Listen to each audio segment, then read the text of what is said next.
Davi passou foi colheita de plantação e não castigo de Deus. Exatamente. Né? E muitas passagens na Bíblia você tem que ler não com feito histórico. Ah, porque Deus é assassino. Ah, porque Deus condenou nações. Porque Deus matou crianças. Porque Deus matou mulheres. Deus matou velhos. Nós temos que entender que o Antigo Testamento é uma história narrada de geração em geração. E, obviamente, tem dois lados da história. Sempre. Tem o lado de quem batalhou e venceu e o lado de quem batalhou e perdeu. E tem a verdade. A verdade nunca é contada. Se você lê os livros, a história do Brasil, a Primeira Guerra Mundial, a Segunda Guerra Mundial, você tem versões da história. Ninguém sabe a verdade. Porque ninguém quer contar a verdade. E as histórias bíblicas, elas são contadas sempre da perspectiva de quem venceu a batalha. E quem venceu a batalha, obviamente, vai falar, não, Deus está com a gente. Deus lutou por nós. Quando que muitas e muitas vezes a batalha pode ter sido humana, carnal. Só que a pessoa atribui a Deus, foi registrado e ficou. Então, tudo que eu leio na Bíblia, desde Gênesis, você tem que ler da seguinte maneira. Primeiro, colocar na perspectiva de Jesus Cristo. Qual é a nossa base de fé? É Jesus. Qual é o nosso exemplo, o nosso caminho, o nosso foco? É Jesus. Então, dentro da perspectiva de Jesus Cristo, qual seria o procedimento naquela narrativa bíblica? E aí você lê com o olhar de Jesus. Você vai ter um entendimento muito maior, muito mais aprimorado daquilo que Deus quer falar para você naquela escritura. Agora, eu vou deixar uma pergunta para o próximo bloco que a gente não vai poder falar ainda. Eu quero retomar algumas questões que a gente falou aqui, mas eu estou lendo um livro chamado A Maravilhosa Graça. Muitas pessoas que estão nos assistindo já podem ter lido. E esse livro ele começa com um relato onde uma mulher começa a contar uma história de que ela prostituía a filha dela para que elas pudessem se manter e comer e tudo mais. E daí o livro conta que alguém pergunta para essa mulher, por que você não vai procurar ajuda numa igreja? E daí ela fala assim, você quer que eu me sinta pior do que eu já me sinto? Muitas pessoas têm a visão de que se procurarem uma igreja, de que se procurarem, entre aspas, a Deus dentro dessa igreja, vão se sentir pior, vão ser ameaçadas, vão ser condenadas pelas atitudes que estão vivendo. Enquanto Jesus ele explica o tempo inteiro que ele veio para os doentes. Daqui a pouquinho a gente fala isso no próximo bloco, tá, pastor? Então já continua conversando com ele, porque agora a gente vai para o quadro Tirando as Dúvidas.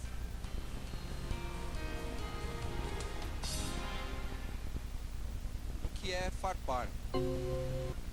Sei mais ou menos, mas não sei explicar. O Walter judiou, né, pastor? O que é farpar? Eu vou fazer o seguinte, eu vou para o intervalo, você pesquisa, conversa aí com as pessoas que estão na sua casa, descobre o que é farpar.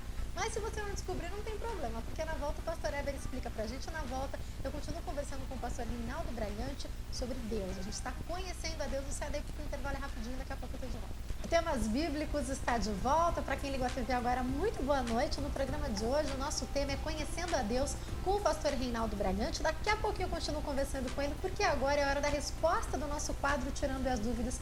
Você descobriu o que é farpar? O pastor Eber explica pra gente. Paz e graça, Jaque, telespectadores. Que programa legal. Bom, a única coisa que não está muito legal são as palavrinhas que o Walter anda escolhendo aí, né? Para judiar do povo.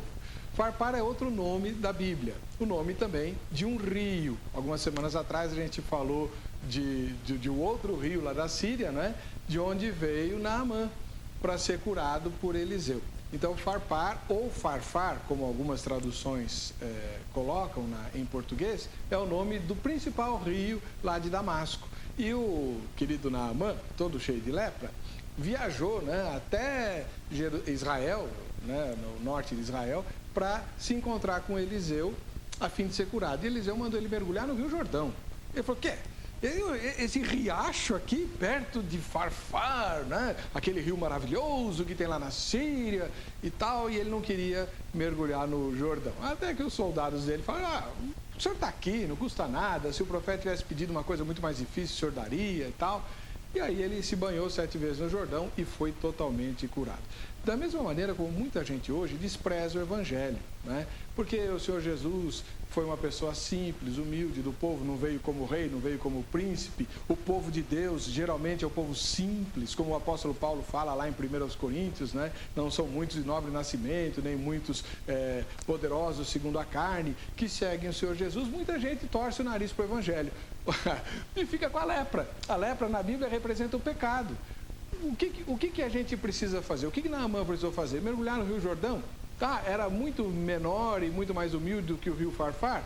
Não sei, mas é no Jordão que ele foi curado. Assim como é em Cristo Jesus e na simplicidade do Evangelho que nós somos curados dos nossos pecados, salvos da condenação eterna e nos tornamos filhos de Deus. Por que desprezar o que é simples? Muito pelo contrário, né?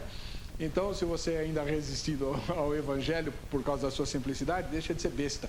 Mergulha no Jordão, mergulha no Rio da Vida, o Senhor Jesus, e você vai ser salvo e purificado de todos os seus pecados. Semana que vem a gente volta. Um ósculo santo, Deus abençoe a todos.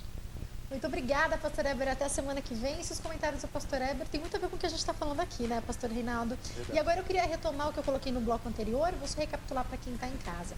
Às vezes as pessoas que passam por problemas ruins, por situações ruins, que erram no mundo, na vida, sentem que ir para a igreja vai ser serem condenadas. Por que muitas vezes o nosso Deus é visto assim, pastor?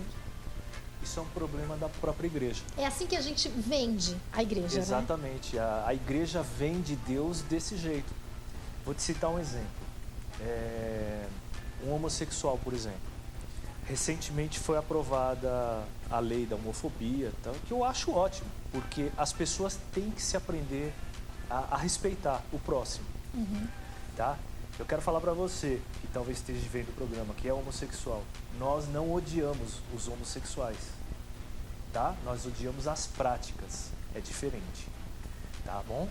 O pessoal acha que o cristão é totalmente intolerante, e não é isso.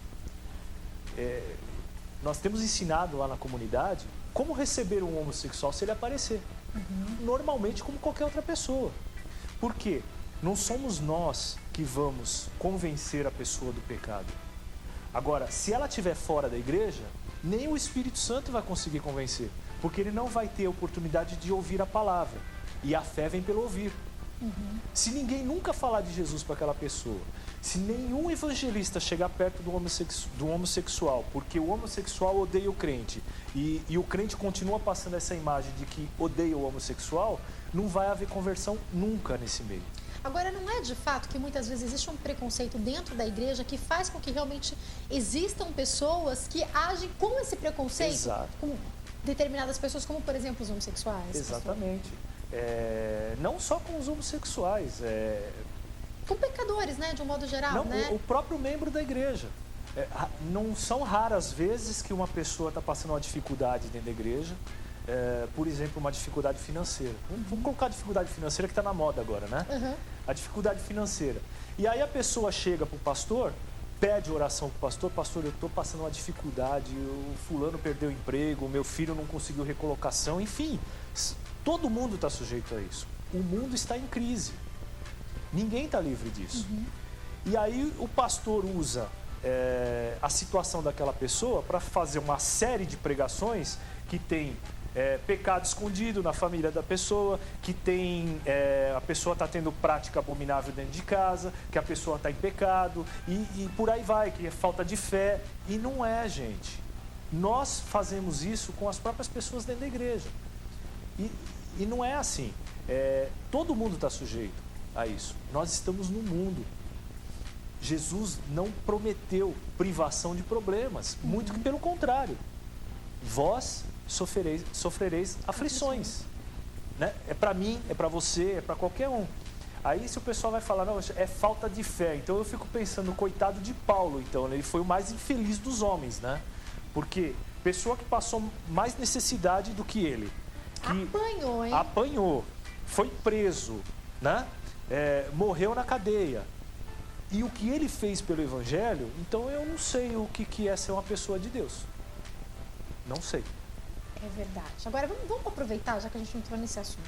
Queria que o senhor falasse para nós um pouco sobre o caráter de Deus. Falando sobre a transcendência de Deus, Certo. o senhor falou sobre o que ele fez. A gente tem o texto que é célebre no Evangelho, e a gente ouve muito se falar, que é de João 3,16, que fala que ele enviou o seu Filho unigênito para que todo aquele que nele crê não pereça, mas tenha vida eterna. Queria que o senhor falasse sobre isso um pouco. Ok, isso é um texto-chave, né? Muita gente prega muito sobre esse texto. E a minha vontade era de perguntar para cada um que está em casa o que a pessoa pensa a respeito desse texto. Nós vamos ouvir, assim, inúmeras respostas. Mas o fato principal que eu quero chamar a atenção é que todo mundo, vamos dizer que 95% vai dizer que Deus mandou Jesus para morrer por nós. Uhum.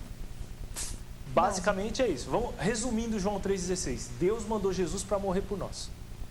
Só que isso não tem nada a ver com o caráter de Deus. Como é que Deus ia mandar uma pessoa morrer por alguém? Então, o texto não está querendo dizer isso.